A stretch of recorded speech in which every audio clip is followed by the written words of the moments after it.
Bonjour. Si vous acceptez de m'accompagner aujourd'hui, je vais vous emmener dans un voyage dans l'espace à la découverte de Vénus. Je vous recommande d'utiliser des écouteurs, de vous mettre en position confortable. Vous pouvez fermer les yeux et dans quelques instants on va décoller vers l'espace. Vénus, c'est une planète qui est connue des hommes depuis des milliers d'années parce qu'elle est visible à l'œil nu depuis la Terre, comme Mars ou comme Jupiter, et c'est la deuxième planète du système solaire, juste après Mercure et avant la Terre. C'est une planète qui a une taille très proche de celle de la Terre, mais comme on va le voir, les conditions de vie à sa surface sont extrêmement hostiles et il est très improbable qu'un jour elle puisse être habitée par les hommes. Mais avant de découvrir ce qui se cache sur Vénus, on va s'élever vers les hautes couches de l'atmosphère terrestre et atteindre l'espace dans un environnement très différent de celui auquel on est habitué, qui se caractérise notamment par l'absence de pression. La pression, c'est une notion à laquelle on pense très peu parce qu'on est habitué, nos organismes sont habitués à un niveau de pression qui est celui de l'atmosphère terrestre. Mais si on s'enfonce dans l'océan, par exemple, la pression augmente avec la quantité d'eau qui nous entoure et qui exerce sur notre corps une pression beaucoup plus puissante, alors qu'à l'inverse, si on s'élève dans l'atmosphère et qu'on la quitte, la pression diminue et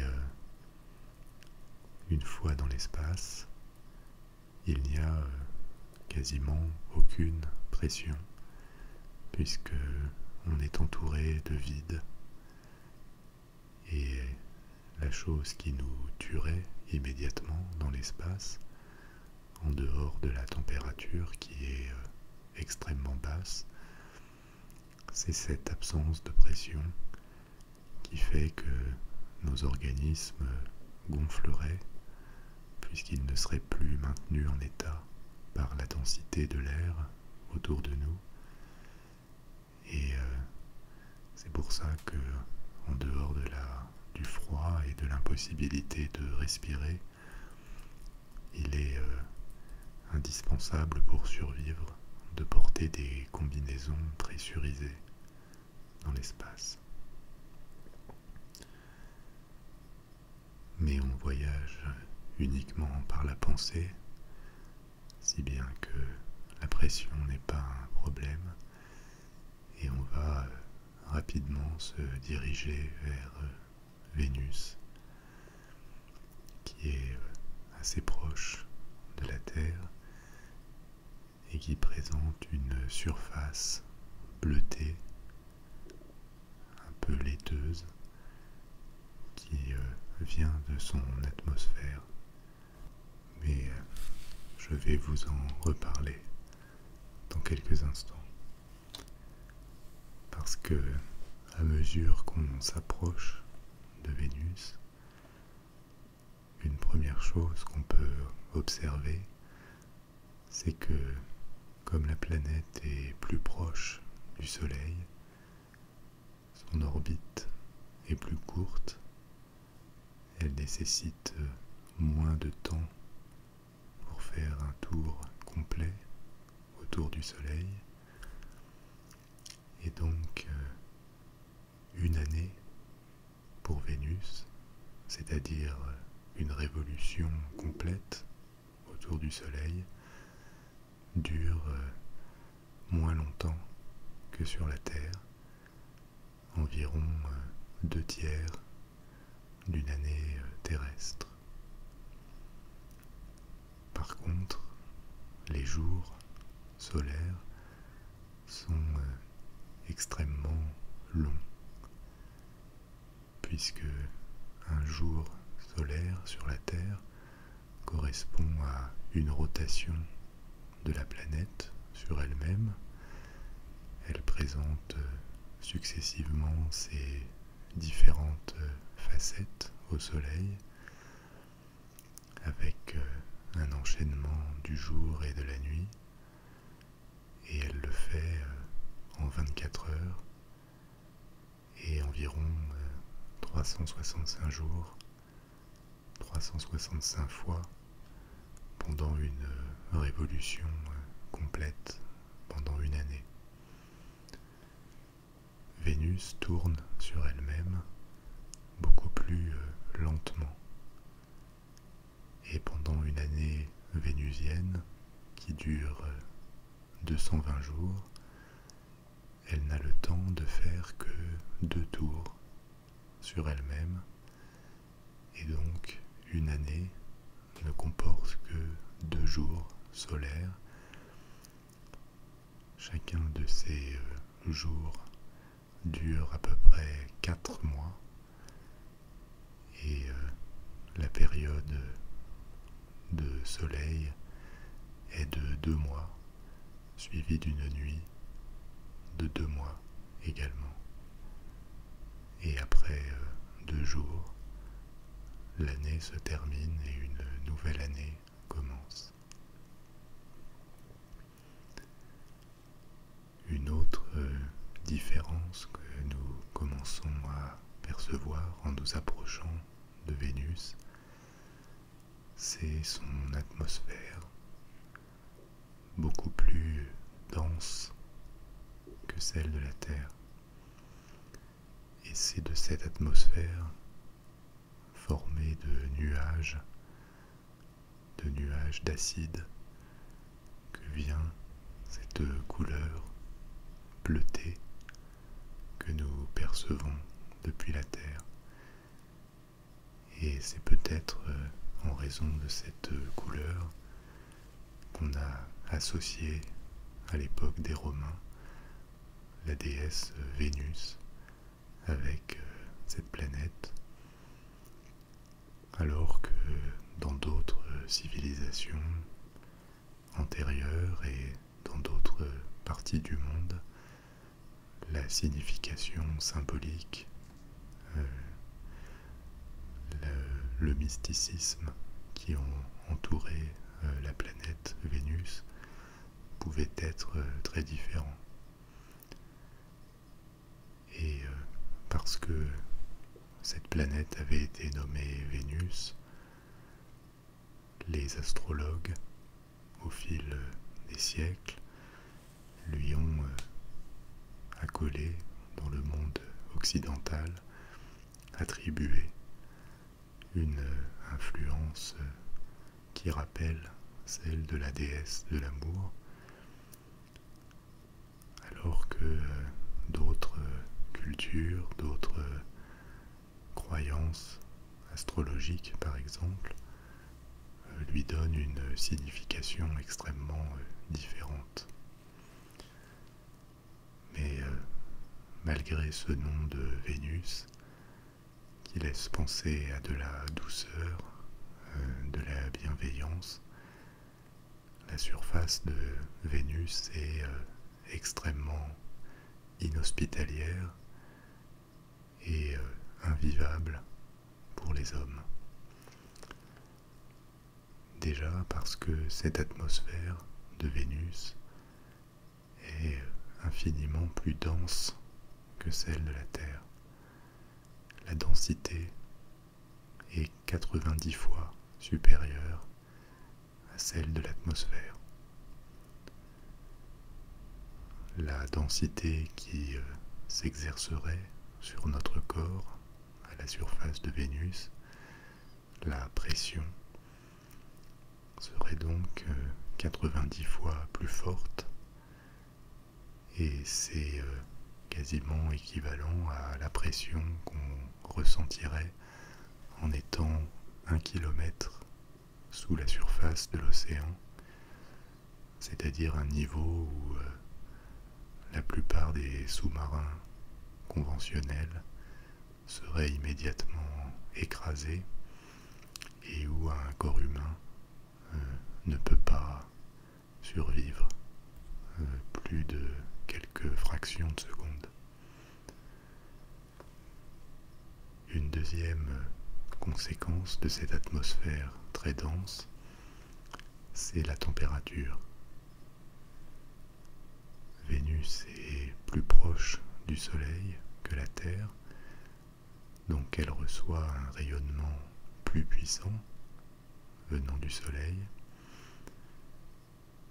mais ce rayonnement est en bonne partie absorbé, empêché d'arriver à la surface par son atmosphère, si bien que l'énergie solaire qui arrive à la surface ne correspond qu'à à peu près la moitié de l'énergie solaire reçue à la surface de la Terre. Par contre, comme cette atmosphère est très dense, l'effet de serre, c'est-à-dire la rétention de cette chaleur par l'atmosphère, est beaucoup plus puissant que sur la Terre, et la température, pour cette raison, est extrêmement élevée, presque 500 degrés en moyenne.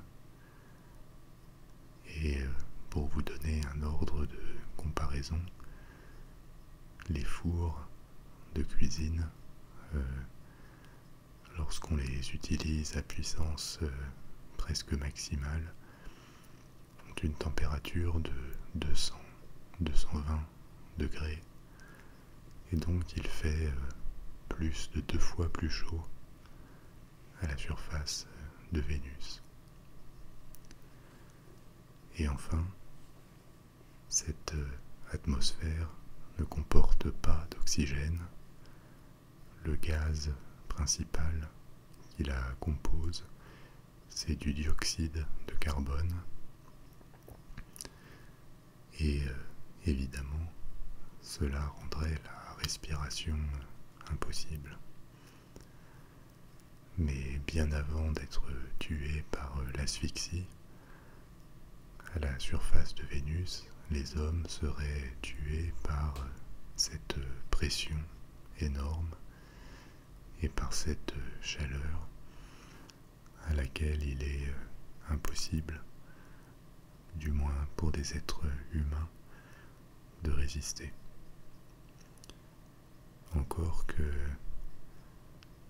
porté à une température aussi élevée, un corps humain s'enflammerait sur Terre, mais sur Vénus, il n'y a pas d'oxygène pour assurer la combustion, donc le corps ne brûlerait pas comme sur Terre, il se dessécherait immédiatement.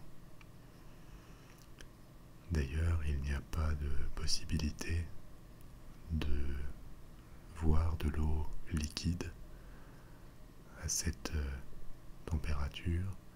Elle se transforme instantanément en vapeur, et même le dioxyde de carbone, le CO2, qui compose cette atmosphère, est tellement sujet à une forte pression qu'il est dans un état qu'on appelle supercritique, c'est-à-dire entre l'état de gaz que nous connaissons sur Terre le plus souvent et un état quasiment liquide. Comme vous le voyez, la possibilité un jour de transformer l'atmosphère de Vénus et de rendre habitable cette planète est quasiment inatteignable parce que les conditions sont telles que on ne peut pas imaginer introduire des organismes vivants, du moins les formes de vie que nous sommes capables de concevoir sur Terre pour modifier la composition de l'atmosphère. Et si vous l'avez vu, j'avais enregistré en anglais une autre vidéo sur Mars où les conditions de vie sont également extrêmement hostiles pour l'homme, mais tout de même infiniment moins que sur Vénus. Et donc, si un jour une planète du système solaire doit être rendue habitable pour l'homme, ce n'est quelque chose qui ne s'envisage qu'à très long terme, mais pourquoi pas? Ce serait très probablement Mars plutôt que Vénus. Voilà, nous faisons un dernier tour de la planète dont la composition du sol et de l'atmosphère a été largement mieux connue depuis les années 50 et les années 60 par l'envoi de sondes américaines et soviétiques. Et petit à petit, nous nous éloignons de Vénus pour retrouver l'atmosphère de notre planète.